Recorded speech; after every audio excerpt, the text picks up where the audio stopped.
Doutor Anderson, muito bom dia para o senhor. Seja bem-vindo à Jovem Pan, mesmo que seja por videoconferência. Bom dia aos amigos, queridos amigos, já aqui conhecidos. Vejo aqui o Rigon, querido amigo, faz tempo, hein? Tava lembrando hoje aqui, faz alguns anos que a gente já se conhece, hein, Rigon? Como passa rápido, hein? O Diniz, querido amigo, o Clóvis, todos da bancada, seus qualificados ouvintes. Um prazer estar com vocês. Tá certo. Ontem, a Câmara dos Deputados, através do presidente, revelou que existe a possibilidade de pensar uma comissão mista para discutir esse assunto da mudança nas eleições. Eu vou fazer a primeira pergunta, doutor. Existe mesmo essa possibilidade de mudança na data das eleições ou isso é apenas mais uma conversa só para tumultuar o atual cenário que já tem pouco tumulto, né? Já está muito tumultuado, ou não, realmente pode acontecer essa mudança?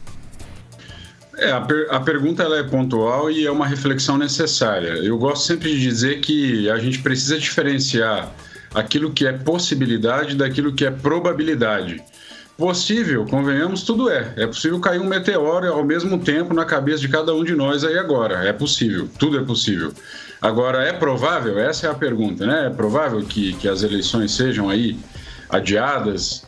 Bom, hoje, com o recrudescimento dessa questão do isolamento e esse cenário de incertezas, e com todo respeito, me parece que a única certeza que nós temos diante de tudo que está acontecendo é que tudo é incerto, é paradoxal, porque uma hora o Covid fica circulando no ar, nos mercados, por até 6 horas, outra hora ele é uma molécula de gordura que cai no chão porque é pesada, então você pode conversar numa distância de 1 metro. O fato é que nós estamos diante do novo e ninguém sabe ainda muito bem como lidar com isso. Então, acho que a gente também precisa ter a humildade de entender que nós estamos mergulhados num mar de incertezas. Nesse mar de incertezas, como é que nós vamos tentar minimizar esses danos e navegar, por assim dizer, nisso que se apresenta, que se avizinha. Afinal, as eleições, como é que ficarão ou serão impactadas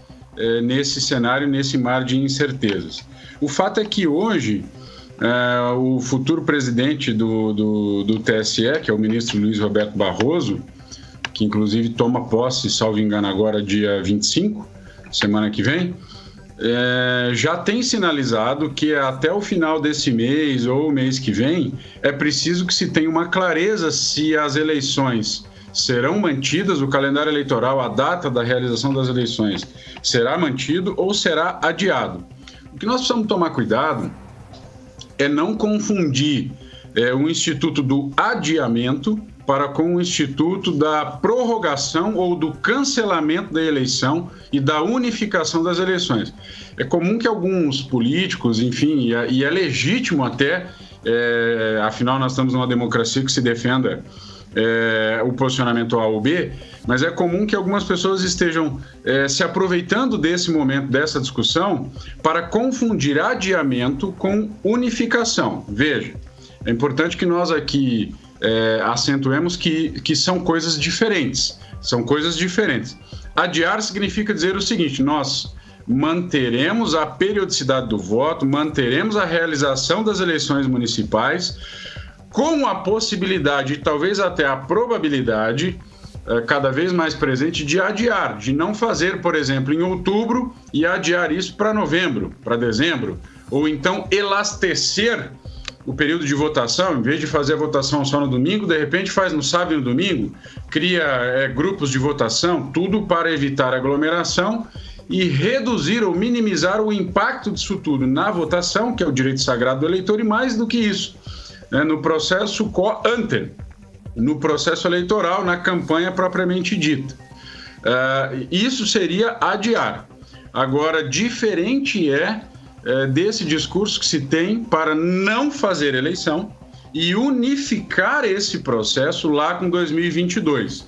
Bom, aí voltando para o campo das possibilidades e probabilidades, nós temos que isso parece muito improvável, porque talvez encontraria limites, encontraria barreiras, encontraria óbices na própria Constituição Federal, que tem o voto direto, secreto, universal e periódico como uma cláusula pétrea. Então, não sei se mesmo o Congresso Nacional, por uma emenda constitucional, teria condições de alterar essa periodicidade para o fim de unificar. Aí nós poderíamos ficar aqui até amanhã conversando sobre isso, mas apenas para dar um exemplo, vários outros problemas se apresentam. Se nós unificássemos a eleição, o que nós faríamos com esse atual mandato? Nós prorrogaríamos esse outro, nós daríamos um novo mandato sem o voto popular por mais 2 anos para os atuais mandatários? Essa é uma pergunta. Ou não?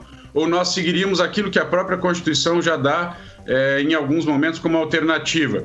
Fim do mandato atual, não se pode prorrogar ou dar mais 2 anos aí, novos para os atuais mandatários, sem o exercício da soberania popular, sem o voto. Em casos de vacância do poder, o que acontece? Na chefia do Executivo Municipal, o juiz de direito assume interinamente a chefia do Poder Executivo Municipal. Então, teríamos, 2 anos pela frente assumidos pelo juiz de direito? Então, claro, eu estou aqui dizendo de hipóteses e de conjecturas. É uma série de problemas que nós teríamos que resolver se essa história da unificação fosse levada adiante.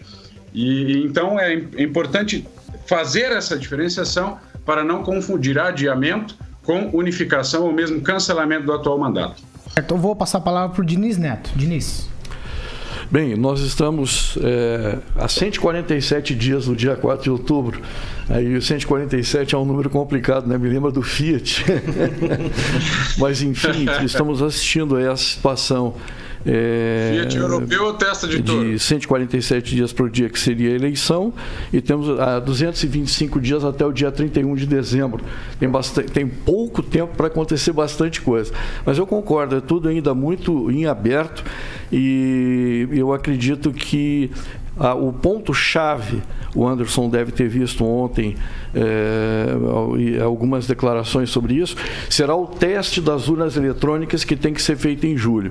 Se houver algum problema com esse teste, de fato terá que haver uma nova data para essa eleição. E temos também, né, Anderson, até jogando isso para você, a questão das convenções municipais, marcadas para dia 15 de julho até dia 5 de agosto. Ou seja, como que será feito isso? Tem gente que até fala em convenção pela internet. Como que ficaremos nisso aí? O Gilmar Mendes recentemente deu uma declaração lembrando uma citação de um jurista alemão, Konrad Hess, que diz que necessidade não conhece princípio. Isso é de uma clareza e de uma verdade muito grande. Em tempos de exceção, tudo é possível, né? E da mesma forma que nós precisamos também ter a cautela de que em momentos de exceção não se pode tomar decisões perenes, né? Essa é a verdade. Então, momentos de exceção requer uma decisão de exceção. Então, a gente não pode perder isso de vista. E o fato é que nós vivemos um momento de exceção.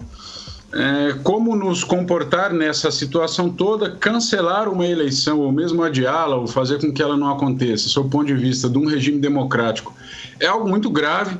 Na história do mundo, veja que nem guerras justificaram o adiamento ou mesmo o cancelamento da eleição. O que nós vamos precisar fazer é nos adaptar. Sobretudo hoje em dia, convenhamos, num cenário em que a tecnologia nos ajuda. Vejam vocês que nós estamos conversando. Eu estou vendo aqui com nitidez todos vocês. Espero que vocês não tenham a mesma percepção sobre mim, porque, claro, brincadeiras à parte, mas a tecnologia, de alguma maneira, ela tende a minimizar essas distâncias. Então, hoje já se considera a possibilidade de fazer convenções partidárias, que, se nada for mudado, estão programadas para acontecer entre o dia 20 de julho e 5 de agosto. De forma virtual, fazer toda essa reunião partidária, essa organização do partido ali e esses atos preparatórios, o tanto quanto possível de forma virtual. E a campanha eleitoral, é claro que numa realidade de campanha eleitoral municipal, considerando que 98,75% dos municípios brasileiros possuem menos de 10 mil eleitores, e em localidades essas em que a campanha de sola de sapato, de porta em porta, ela faz sim toda a diferença, essa é a nossa realidade, convenhamos, mas a gente também não pode ignorar que mesmo nesses municípios menores, a tecnologia também já chegou, se não chegou, está chegando. Então nós teremos que nos reinventar, nos adaptar e começar a usar cada vez mais essa nova linguagem virtual e o tanto quanto possível fazer campanha dessa forma aí e nessa plataforma. Ângelo. Eu só gostaria de saber da opinião particular do advogado em relação à coincidência das eleições. O senhor falou da dificuldade de Lula. Eu queria saber se pessoalmente o senhor defende isso, que as eleições aconteçam todas elas de uma vez. Essa é uma pergunta injusta comigo, viu, Ângelo? Você está me colocando em saia justa. Olha só, eu quero deixar claro que eu respeito todas as opiniões. Mas eu sou membro fundador da ABRADEP, que é a Academia Brasileira de Direito Eleitoral e Político, e lá em 2015 nós já estudamos bastante essa história da unificação das eleições, porque eu não sei se vocês se lembram, com certeza sim, essa história voltou à tona lá quando em 2014, 2015 o Congresso discutiu mais uma possibilidade de reforma eleitoral, com prorrogação de mandato, elastecimento do mandato de 4 para 6 anos, fim da reeleição, lembram disso? De modo que nós acabamos concluindo, sob o ponto de vista acadêmico, veja bem, sob o ponto de vista acadêmico, sob o ponto de vista teórico, e lançando um olhar para outros países e para a história, de que a unificação ela não é bom para o desenvolvimento, e não é boa para o desenvolvimento e fortalecimento democrático. E naquela ocasião, em 2015, a Academia Brasileira de Direito Eleitoral e Político, a ABRADEP, forneceu uma nota, se os seus ouvintes assim desejarem também, só entrar lá, ABRADEP, Unificação das Eleições, é uma nota de 13 páginas, se não me engano, 11 páginas, que todo mundo tem livre acesso. Elencando ali os principais 7 ou 8 pontos pelos quais a unificação, academicamente falando, não se mostra vantajosa para a democracia brasileira. Cito alguns, com os quais, Ângelo, já respondendo a sua pergunta, eu compactuo.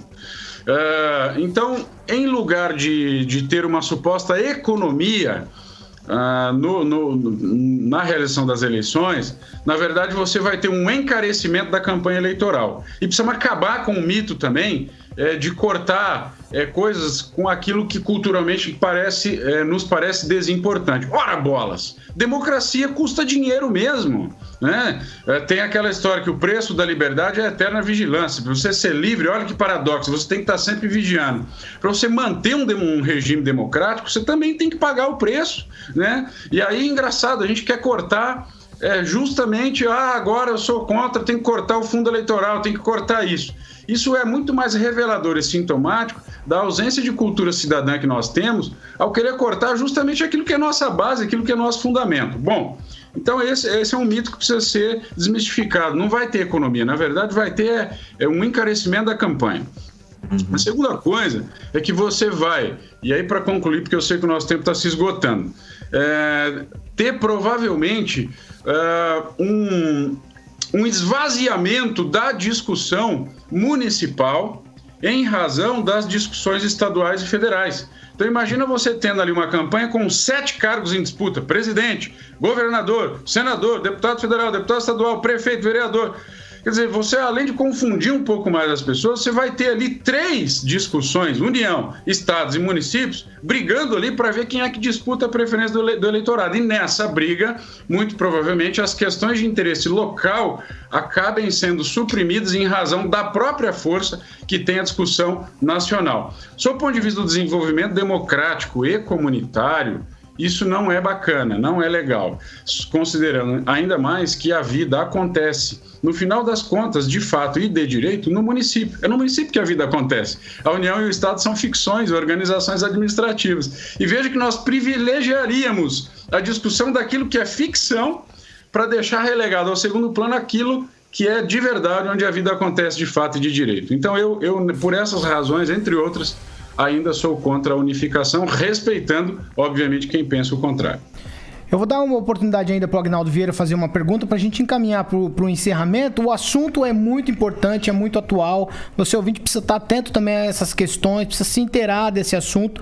E a gente vai provavelmente remarcar essa entrevista, uma nova entrevista com o Dr. Anderson, para a gente estabelecer aí uma conversa talvez mais longa a respeito desse assunto, para o ouvinte ficar bem esclarecido a respeito disso tudo.